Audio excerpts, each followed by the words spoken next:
Ողջույն ընկերներ, այսօր խոսելու եմ ծնողների սխալների մասին մրցման օրը։ Մրցման օրը երեխան լարված է, բայց հաճախ ավելի լարված ենք լինում մենք ծնողներս։ Ինչպես ասում են, մրցումը երեխայի համար փորձ է, իսկ մեզ ծնողներիս համար փորձություն։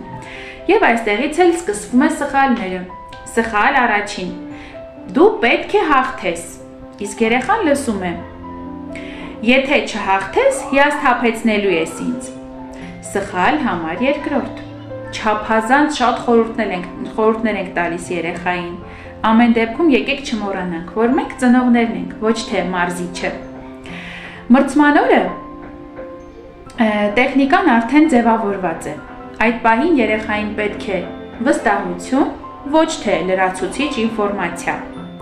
Սխալ երրորդ. դեմքի լարված արտահայտությունը։ Երեխան շատ զգայուն է ծնողի հայացքի նկատմամբ։ Եթե մենք լարված ենք, նա կրկնապատկում է այդ լարվածությունը։ Մրցման օրը ծնողի հիմնական դերը շատ պարզ է։ Լինել հանգիստ, ընդունել երեխային անկախ արդյունքից,